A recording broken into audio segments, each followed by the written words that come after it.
Level 1. Entry level. Your badge doesn't work on the executive floor. You tested it once just to see. The light turned red.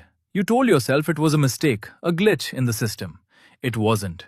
The system knows exactly where you belong, and it drew the line before you ever asked to cross it. You send an email to your director. 3 days pass. No reply. You send a follow-up, polite, careful, apologizing for the follow-up itself. He responds, 2 lines, no greeting, signed with initials. You read it 4 times looking for warmth that isn't there. There's nothing to find. You weren't ignored. You were prioritized correctly, and you weren't a priority. You sit in the open floor plan, 40 desks deep, fluorescent light humming above you. The people with offices walk past without looking down. Not cruelty, just altitude. You don't register at their eye level, so you don't register at all. A new initiative rolls out. Nobody asks what you think. You have the most contact with the actual problem and the least say in the solution. You mention this once to a coworker. She laughs, not unkindly, and says that's just how it works. You stop mentioning it. You stay late finishing a deck for your manager's presentation. Your name isn't on the slide. He presents it Tuesday morning to applause you'll never hear about. You watch the calendar invite come and go without you. You are replaceable, and everyone, including you, knows it before it's ever said out loud. Level 2. Coordinator. Your badge opens one more door than it used to. Small, but you notice. You get invited to a meeting you weren't invited to before. Not to speak, to take notes. You sit at the edge of the table, laptop open, transcribing decisions you have no part in making. You are present now. Presence isn't power. Presence is proximity, and proximity is the first illusion of it. Your manager starts using your first name in emails to leadership. Have Sarah pull the numbers. You're mentioned. You're not addressed. You ask for feedback on a project. He gives it in a hallway, 6 words, moving toward the elevator before he finishes the sentence. You write it down anyway. You've learned that scraps still count for something when you're hungry enough. A senior director walks by and says good morning. You spend the rest of the day replaying it. Nothing happened.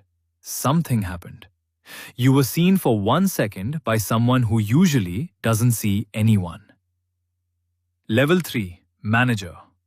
People report to you now. 2 of them. You feel the weight before you feel the power. Your calendar fills with meetings that used to happen without you. You're in the room. You still don't decide what happens in it. You get pulled into a strategy session. The VP asks your opinion directly for the first time in your career. You answer carefully, watching his face for a reaction you don't get. He nods, moves to the next person. You realize being asked isn't the same as being heard. It's proof you exist, nothing more. Your direct reports start watching your mood the way you used to watch your managers. You didn't ask for that, it happened anyway. Power doesn't wait for permission. It just accumulates around a title, whether you feel ready for it or not. You get copied on an email chain above your level by mistake. You read every word twice before anyone notices the error. You see how they talk when they think no one below them is listening. It's colder than you expected. It's also exactly what you expected. Level 4. Senior Manager. Your badge opens the executive floor now. You walk through it the first time slower than necessary just to feel it. Nobody stops you. Nobody even looks up. The door that used to flash red for you opens like it always knew your name. You get invited to a leadership offsite, not as staff, as attendee. You sit at a table with people whose names used to appear only in company-wide emails. They ask about your team's numbers. You answer. They nod like your answer matters, because for the first time, it actually does. A director 2 levels above sends you a message that starts with your name and ends with a question, not an order. You reread it, checking for the command hidden inside the politeness. There isn't one. He actually wants to know what you think. Your own team starts performing differently around you. Meetings that used to run late suddenly end on time. Nobody explains why. You understand anyway. Fear and respect look identical from a distance. And you're close enough now to know the difference matters more than you thought. Level 5, Director. You have a budget now, real numbers with your name attached to the outcome. A project fails, it's expensive. You brace for the meeting you know is coming. It happens. Nobody raises their voice. The VP just asks what you learned. That's worse than yelling. That's the sound of being trusted enough to fail without being group. You walk into a room and conversation shifts before you say a word. Not silence exactly, a recalibration. People choose their sentences differently around you now. You're in a hallway when two junior employees stop talking as you pass. Not guilt, instinct. You remember doing the same thing at level 1, watching someone with a corner office walk by and going quiet without deciding to. You're that person now. Nobody sent you a memo. It just happened. Level 6, Vice President. Your calendar isn't yours anymore. An assistant owns it. You request time with your own team and someone else decides when you'll get it. Power at this level doesn't feel like control. It feels like the removal of small frictions you didn't know you were carrying until they're gone.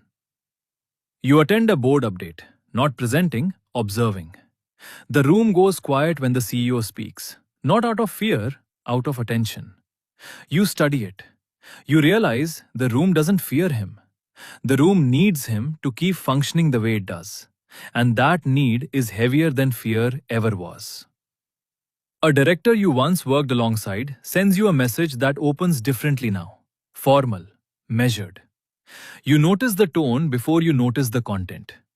You didn't ask for the distance. It arrived on its own the moment the title changed. You make a decision that cuts an entire department's headcount by half. You don't see the faces, you see a spreadsheet. That's the part nobody tells you about this level. The distance isn't cruelty, it's structural. The organization protects you from the weight of your own decisions by never letting you witness them. Level 7, Chief Operating Officer. You report to one person now instead of many. The room gets smaller as the stakes get larger. A single conversation with the CEO can undo or approve a decision that took your team 8 months to build. You feel the imbalance and say nothing, because saying something at this level means something entirely different than it did at level 1. Your assistant screens your calls now, not because you're important, because your time has become the company's asset, not your own. You stop thinking in hours, you start thinking in quarters. You walk into an all-hands meeting. 600 people go quiet before you reach the podium. You remember the fluorescent lights of the open floor plan, the badge that used to flash red. Nobody in this room knows that version of you existed. You're not sure you fully remember it either. Level 8, Chief Executive Officer. The badge doesn't matter anymore. Someone else opens the door before you reach it.